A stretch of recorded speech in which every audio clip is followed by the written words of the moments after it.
Hello and welcome to part 4 of our 5-part series on creating an effective narrative.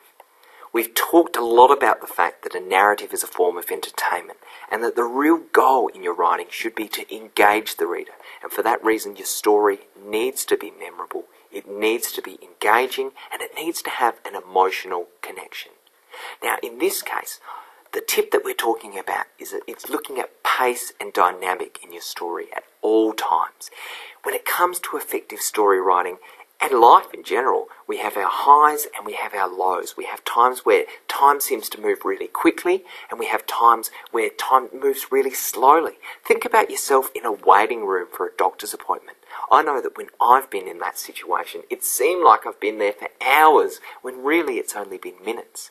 Think of yourself doing something really exciting. Think of, the best day of your life, or going and playing a game of sport or something like that.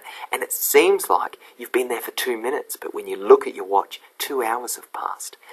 When it comes to this pace and storytelling, there's a real connection between that, in the sense that we can communicate that same sense of excitement or boredom through our writing, and you need to be thinking about that.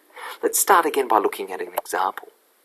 Officer Kerrigan burst forward, and the door collapsed in an instant under his weight. "Freeze! This is the police!" He tensed at the sight of so many illegal firearms pointed in his direction, and only minutely avoided the onslaught of returning fire as he dived back behind the wall. Looking at the building around him, he could tell that this was a complex in need of work. The wallpaper was peeling, and the creak of the stairs indicated that the hallway hadn't been serviced in a long time. It was sad to think that some people had to live in these circumstances, and he thought back to his own home and couldn't help but feel how lucky he was. On the doorframe above him, he saw a carving of a name. James? Jenna? He wasn't completely sure. Who was this person? Were they alive? Had they survived the violent takeover as the gangs had slowly occupied this lowly suburb? Now, you can probably guess in this piece, the problem with this is that there's this exciting gunfight happening, but all of a sudden we completely stop the pace of the story to focus on the colour of the walls and to think about whether or not people are happy in this building and whether it's been serviced or not. It's an exaggeration in this case, but gee, this happens a lot in storytelling. You have to think about the pace. The big question we're asking in this case is, what happened to all the people who were shooting at him? What about the guns and the bullets and the explosions? I can tell you, if you were in a gunfight, you wouldn't have time to stop and be inspecting the door frames. You'd be ducking and rolling. It would be really exciting. So think about the moment that you're writing about. Is it exciting? Is it frantic? Is it action-packed? Or is it quiet and reflective? When you think about yourself and experiences that you've been through, think about moments when you have noticed the colour of the carpet. It's most likely in a circumstance where something's boring or where time seems to be going slowly. But again, when you think about your sports, if you've been in a sports and there's been people in the audience, you wouldn't be able to tell what people are wearing because you were so engaged with what was happening. It just goes to show it's that theory of relativity kind of thing that you have to show.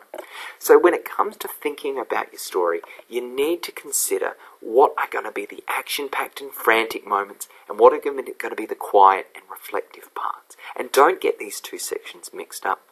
But most importantly, you need to have a variety.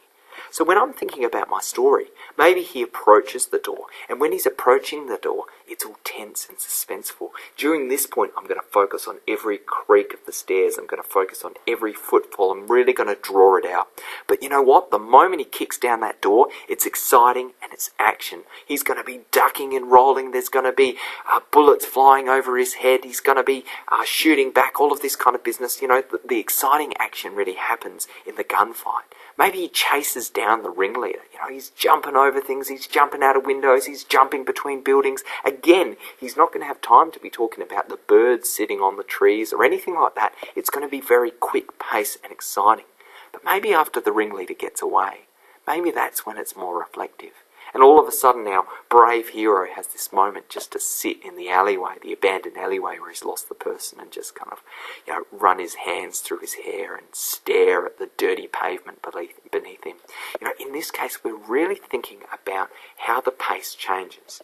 Now, when you think about this, you need to recognise that the writing style should change to suit the mood that you're trying to create. So if it's going to be really exciting, then the writing needs to complement that.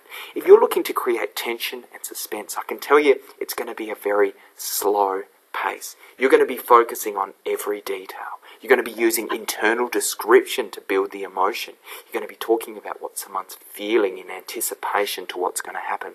The external description is going to draw attention to those small hints and elements that demonstrate the character's intense alertness.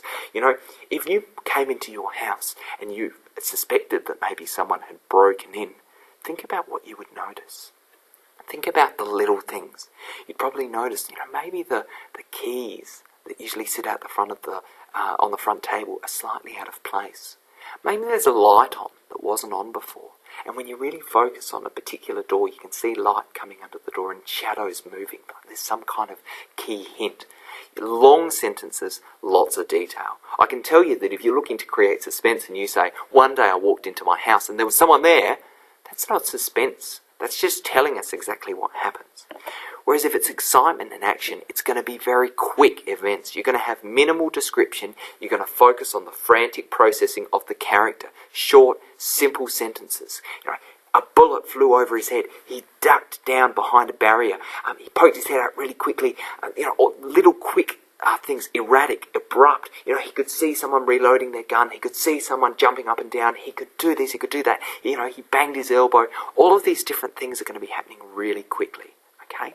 So it's about creating that mood. An effective narrative has dynamic. Now this is something to think about, because when it comes to dynamic, it can't just be intensity. Can you imagine reading 10,000 words at that level of intensity, and then this happened, and then this happened, and then this happened, and then this happened? You'd get exhausted. But actually, more importantly, you'd get bored. When writing is that intense for a really long period of time, you get bored. So you actually need to have a bit of light and shade in your writing, and they call that dynamic. What they say is that unless you've got a slow, reflective or contemplative section, then your exciting section isn't going to seem as exciting. And the same, if you don't have action or excitement or build-up or tension in your story, then those moments when the tension is gone aren't going to seem quite as relaxing. Dynamic is a really important thing, because if the elements remain the same, then the reader doesn't experience or appreciate the change. It's interesting when you think about this in film, and you can definitely see it. So let me see another take here. Let me do another take of this same thing. Alright. Officer Kerrigan burst forward, and the door collapsed in an instant under his weight. "Freeze! This is the police!" He tensed at the sight of so many illegal firearms pointed in his direction, and only minutely avoided the onslaught of returning fire as he dived back behind the wall. Bang! Bang! Crack! A splinter shot from the doorframe beside him as the bullets crept closer. Kerrigan brought his knees to his chest in an attempt to reduce himself as a potential target. He leaned around the doorway and caught a glimpse of one of the shooters. "Breathe," he whispered to himself. He stared down the sights of his pistol. Bang! There was a harsh cry as one of the criminals collapsed to the floorboards, holding a bleeding leg. The fire intensity increased. Okay, in this case, I hope you can see that if I'm trying to create a scene that is exciting and engaging, then my writing needs to reflect that. Quick, short, simple sentences, and remember to think about your dynamic.